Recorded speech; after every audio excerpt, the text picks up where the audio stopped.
नमस्कार, कैसे हैं आप लोग। उम्मीद करता हूं कि आप लोग बहुत बेहतर होंगे। एसएससी एमटीएस 2024 वाले जो एस्पिरेंट हैं उनके लिए वीडियो बहुत ज़्यादा हेल्पफुल होने वाला है। आपकी टोटल कितने क्या फॉर्म आपके फिलअप हुए हैं, उसके अलावा वैकेंसी का ओवरऑल ब्रेकअप क्या है, 18 से 25 एज ग्रुप में कितनी वैकेंसी है, 18 से 27 एज ग्रुप में कितनी वैकेंसी है, ओवरऑल डिपार्टमेंट वाइज वैकेंसी कितनी है, इसके रिगार्डिंग मैंने आरटीआई फाइल की थी तो इसका रिप्लाई आ चुका है। यहाँ पे इस बार जो टोटल फॉर्म पड़े हैं उन्होंने पिछले 5 साल का रिकॉर्ड तोड़ दिया है, तो इसका क्या कुछ इम्पैक्ट आपकी कट ऑफ पे पड़ सकता है, कितना क्या ये कट ऑफ को इम्पैक्ट कर सकता है, पर सीट कंपटीशन कितना क्या रह सकता है, इस बार एक्चुअल कंपटीशन कितना रहने का अनुमान है, उसके अलावा आपके लिए सेफ टारगेट स्कोर क्या रहेगा, इन सब पॉइंट पे इस वीडियो में हम लोग बात करने वाले हैं। ये वीडियो आप सभी के लिए बहुत ज़्यादा हेल्पफुल होने वाला है, क्योंकि मैं देख रहा हूँ जब से टोटल फॉर्म फिलअप का आरटीआई का रिप्लाई आया, ढेर सारे एस्पिरेंट बहुत ज़्यादा परेशान है कि इस बार बहुत ज़्यादा फॉर्म पड़ गए तो क्या कट ऑफ बहुत ज़्यादा हाई चली जाएगी। तो इन सब के बारे में इस वीडियो में हम बात करने वाले हैं। तो चलिए स्टार्ट करते हैं। वीडियो को स्टार्ट करने से पहले आप सभी को एक इन्फॉर्मेशन देना चाहता हूँ कि अगर आप एसएससी सीएचएसएल सीजीएल एग्जाम को क्वालिफाई करना चाहते हैं तो टाइपिंग की जो प्रिपरेशन है वो अभी से स्टार्ट कर दो, और टाइपिंग ऐसे सॉफ्टवेयर पे प्रैक्टिस करो जिसका इंटरफेस बिल्कुल एसएससी सीएचएसएल सीजीएल जैसा हो। हमने आपके लिए कंप्लीट टाइपिंग का सॉफ्टवेयर बना दिया जिसका इंटरफेस बिल्कुल एसएससी सीएचएसएल सीजीएल जैसा है, और यहाँ पे हम आपको 250 पैसेज दे रहे हैं जो कि सीएचएसएल सीजीएल एग्जाम में आए हुए। सबसे ज़्यादा यही पैसेज आपके लिए इंपॉर्टेंट है, इन्हीं पैसेज की बार बार आप प्रैक्टिस करो। उसके अलावा जो लेटेस्ट वाले पैसेज हैं बहुत जल्द यहाँ पे हम आपको प्रोवाइड करा देंगे। एक दिन का जो डेमो है वो आपका बिल्कुल फ्री है। मैं आप सभी से जरूर कहूँगा एक बार डेमो जो दीजिएगा। डेमो का लिंक डिस्क्रिप्शन और कमेंट बॉक्स में पिन किया हुआ है, वहाँ से आप डेमो दे सकते हो, और अगर आप डेमो से सेटिस्फाई होते हैं तो अपना जो बेस्ट प्लान है वो परचेज कर सकते हैं। तो आप लोग ये आरटीआई का रिप्लाई देख पा रहे होंगे। ये आरटीआई मैंने ही फाइल की थी, यहाँ पे आप मेरा जो नाम है वो पढ़ सकते हैं। 28 तारीख को ये मैंने आरटीआई फाइल की थी, इसका रिप्लाई 8 अगस्त को आ चुका है। ठीक है, यहाँ पे हमने सीजीएल के रिगार्डिंग भी पूछा था कि टोटल कितने फॉर्म पड़े हैं, सीजीएल की वैकेंसी का ब्रेकअप भी मांगा था, एमटीएस में कितने क्या फॉर्म पड़े हैं उसकी वैकेंसी जो है उसका कंप्लीट ब्रेकअप मांगा था। तो यहाँ पे आप देख सकते हैं सीजीएल में इस बार 36 लाख प्लस फॉर्म भरे गए हैं। उसके अलावा सबसे बड़ी खास बात क्या है कि एमटीएस में इस बार रिकॉर्ड टूट गए हैं। एमटीएस में जो टोटल फॉर्म फिलअप हुए हैं वो 57,44,713 फॉर्म फिलअप हुए हैं। अभी तक ये अनुमान था, जिस तरीके से लास्ट ईयर जो डाटा था उसके बेस पे अनुमान था कि 30 लाख या 35 लाख हो सकता है कि फॉर्म भरे जाएं, लेकिन इस बार सारे रिकॉर्ड आपके टूट चुके हैं। ठीक है, तो इससे बहुत ज़्यादा आपको परेशान होने की ज़रूरत नहीं है। मैंने देखा कि जब से ये रिप्लाई आया ढेर सारे एस्पिरेंट परेशान है। ठीक है, तो सबसे पहले डाटा की बात कर लेते हैं कि कितना क्या कंपटीशन रहने वाला है, और फिर बात करेंगे कि एक्चुअल कितना कंपटीशन रहता है एमटीएस में और इससे कितना क्या आपको परेशान होने की जरूरत है।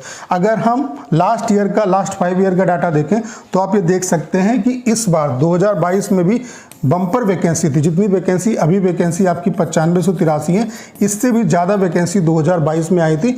यहाँ पर भी 54 लाख यानी कि 55 लाख के आसपास आपके फॉर्म फिलअप हुए थे। इस बार आपके 57 लाख प्लस आपके फॉर्म फिलअप हुए।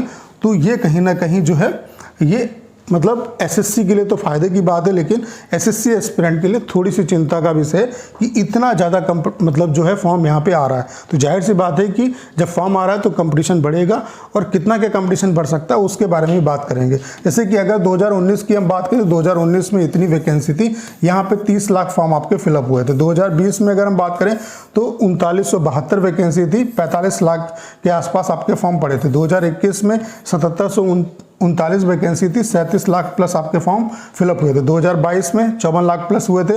2023 में 1558 वैकेंसी थी, यहाँ पे सबसे कम 26 लाख के आसपास फॉर्म फिलअप हुए थे, और इसी के बेस पे हम लोग ये अनुमान कर रहे थे कि 35 लाख तक ये डाटा आपका जा सकता है, लेकिन ये डाटा यहाँ तक पहुँच गया है। 2024 में आप देख सकते हैं कि 9583 वैकेंसी है, 57,44,713 इस बार फॉर्म फिलअप हुए हैं। अगर पर सीट कंपटीशन की बात करें, यहाँ पे अटेंडेंस के बेस पे पर सीट कंपटीशन आप देख सकते हो, जैसे कि 2019 में एक सीट पे 211 बच्चे फाइट कर रहे थे, 2020 में आपके एक सीट पे 396 एस्पिरेंट फाइट कर रहे थे अटेंडेंस के बेसिस पे। उसके अलावा टोटल फॉर्म फिलअप के बेसिस पे इतने एस्पिरेंट फाइट कर रहे थे। अभी मैं बताऊंगा कि एक्चुअल कितने एस्पिरेंट फाइट करते हैं और एक्चुअल कंपटीशन कितने एस्पिरेंट के बीच में होता है। यहाँ पे आप देख सकते हैं कि पर सीट आपके 2021 में 209 एस्पिरेंट फाइट कर रहे थे, 2022 में एक सीट पे 182 बच्चे फाइट कर रहे थे, 2023 में एक सीट पे आपके 700 53 जो बच्चे हैं वो फाइट कर रहे थे। यहाँ पे अगर हम अटेंडेंस की बात करें तो 40 से 45% के आसपास आपकी अटेंडेंस रहती है। हम मान लेते हैं कि 45% भी अगर अटेंडेंस रहती है तो 35 लाख बच्चे जो हैं, 35 लाख के आसपास जो बच्चे हैं इस बार आपका एग्ज़ाम देने वाले हैं, ठीक है। अब वो डाटा जब एग्ज़ाम हो जाएगा उसके बाद पता चलेगा, लेकिन इसके बेस पे जो अभी तक डाटा रहा है उसके बेस पे एक अनुमान है कि मतलब 40 से 45% अटेंडेंस रहती है, तो हमने मैक्सिमम मान लिया कि 45% अगर अटेंडेंस रहती फिर भी 25 लाख जो बच्चे हैं वो यहाँ पे अपीयर हो सकते हैं। तो इसके हिसाब से, इस डाटा के हिसाब से एक सीट पे इस बार 260 जो बच्चे हैं वो फाइट करने वाले हैं। अब बात कर लेते हैं कि क्या ये जो डाटा है इससे आपको बहुत ज़्यादा परेशान होने की ज़रूरत है। मुझे नहीं लगता कि इतना ज़्यादा परेशान होने की ज़रूरत है। देखो, चाहे 57 लाख फॉर्म भरें या 60 लाख भरें, 70 लाख भर दें, उससे एसएससी का जो रेवेन्यू है वो तो बढ़ेगा, लेकिन आपको बहुत ज़्यादा परेशान होने की ज़रूरत नहीं, क्योंकि इसमें से आप ये मान के चलो 50% तो ऐसी भीड़ है जिसका इससे कोई लेना देना ही नहीं है, मतलब सिर्फ फॉर्म आया तो उन्होंने अप्लाई कर दिया। एक्चुअल जो कंपटीशन है वो आप ये मान के चलो 4 से 5 लाख एस्पिरेंट के बीच में ही है। जो सीरियस एस्पिरेंट है उन्हीं के बीच में फाइट है, उसके अलावा जो सेलेक्टेड और रिपीटर्स हैं उनके बीच में फाइट है। क्योंकि एमटीएस में फॉर्म भरना अलग बात है, यहाँ पे सिलेक्शन लेने के लिए आपको अच्छे मार्क्स लाने पड़ेंगे। उसके अलावा यहाँ पे जो आपका सिलेक्शन होता है वो इंग्लिश और जीके जीएस के बेस पे होता है, और ये दोनों जो सब्जेक्ट हैं वो अपने आप में बहुत मुश्किल है, इसमें आप बहुत अच्छा स्कोर नहीं कर पाओगे। और यहाँ पे कट ऑफ जो है, अगर आप कट ऑफ का रिकॉर्ड देखो तो पिछली बार 2023 में 130 प्लस कट ऑफ हर एक स्टेट की गई है। तो इंग्लिश और जीके जीएस में 150 में 130 नंबर लाना अपने आप में बड़ी बात है, ठीक है। तो ये इस भीड़ से बहुत ज़्यादा परेशान होने की ज़रूरत नहीं है। 4 से 5 लाख ही एक्चुअल कंपटीटर है, रियल मतलब जो कंपटीशन है वो इतना ही है, इन्हीं बच्चों से आपका फाइट होने वाला है। तो बहुत ज़्यादा इस चीज़ को अपने दिमाग में नहीं लेना है कि यार बहुत बच्चों ने फॉर्म अप्लाई कर दिया कैसे सिलेक्शन होगा, ऐसा कुछ भी नहीं है, ठीक है। इन सब चीज़ों को अपने दिमाग से सॉर्ट आउट कर दो, पढ़ाई पे फोकस करो। अगर आपके कॉन्सेप्ट में कोई दिक्कत आ रही है, कहीं पे भी किसी भी कॉन्सेप्ट में दिक्कत है किसी भी सब्जेक्ट में, तो उसे आप रिजॉल्व करो और प्रैक्टिस करो, ठीक है। ज़्यादा प्रैक्टिस करने पे फोकस करो। इंग्लिश में वोकैब सेक्शन जो है उस पर बहुत अच्छे तरीके से आपको काम करना है, क्योंकि आप देख पा रहे हो कि सीजीएल की डेट आ गई है, तो आपका जो एग्ज़ाम है वो भी जल्द हो जाएगा। कब तक होगा उसके बारे में भी एक वीडियो हम लोग कर लेंगे, ठीक है। उसके अलावा अगर हम बात करें कितना क्या टारगेट स्कोर रह सकता है, तो टारगेट स्कोर के बारे में भाई मैं कई बार बता चुका हूँ, और हर वीडियो में आप मेरी शुरुआत से लेकर लास्ट तक जितनी वीडियो बना रहा हूँ उन सभी में देख लेना कि यही टारगेट स्कोर रहेगा। वैकेंसी के बारे में जब मैंने पहले आपको इन्फॉर्म करना स्टार्ट किया था तो सबसे पहले मैंने ही कहा था कि 10,000 के आसपास वैकेंसी आपकी आ सकती है। उस समय ढेर सारे एस्पिरेंट कह रहे थे कि 1500 आएंगी, 2000 आएंगी, मैक्सिमम 3000 आ सकती है, 4000 आ सकती है। लेकिन आप मेरे पुराने वीडियो उठा के देख लो, मैंने कहा था कि 10,000 के आसपास वैकेंसी आ सकती है, और जब नोटिफिकेशन आया था उस टाइम पे भी सबसे पहले मैंने कहा था कि वैकेंसी अभी बढ़ेंगी, और वैकेंसी आपकी इंक्रीज हुई। तो मैं बार बार इस बात को बोल रहा हूँ कि टारगेट स्कोर भाई यही आपको रखना है अगर वाकई में यहाँ पे आपको एक सीट लेनी है, चाहे आप किसी भी कैटेगरी से हो, क्योंकि कैटेगरी का बहुत ज़्यादा इम्पैक्ट यहाँ पे नहीं पड़ता है। लास्ट ईयर का भी डाटा आप उठा के देख सकते हो, क्योंकि यहाँ पे स्टेट वाइज कट ऑफ जाती है, स्टेट की वैकेंसी पे वो कट ऑफ डिपेंड करती है, और यहाँ पे कैटेगरी वाइज कट ऑफ में बहुत ज़्यादा आपको डिफरेंस देखने को नहीं मिलेगा। तो चाहे आप किसी भी कैटेगरी से हैं, 130 नंबर का सेशन 2 के बेसिस पे सिलेक्शन होगा। तो इंग्लिश और जीके जीएस में 130 नंबर का टारगेट लेके चलो, तभी कहीं ना कहीं यहाँ पे आप सिलेक्शन ले पाओगे। जब 130 का टारगेट लेके चलोगे तब 120 125 स्कोर आपका आ पाएगा, और वो आफ्टर नॉर्मलाइजेशन 130 प्लस हो जाएगा।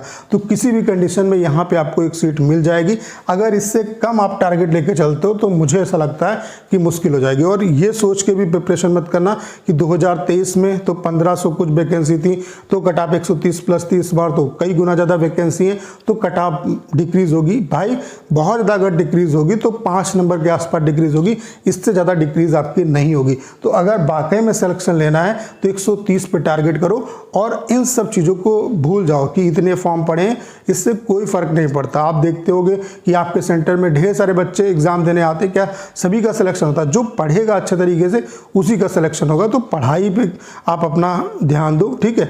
इंग्लिश पे अच्छे तरीके से काम करो, क्योंकि इंग्लिश एक ऐसा सेगमेंट है जिस पे आप अपने नंबर जो है वो इंक्रीज कर सकते हो।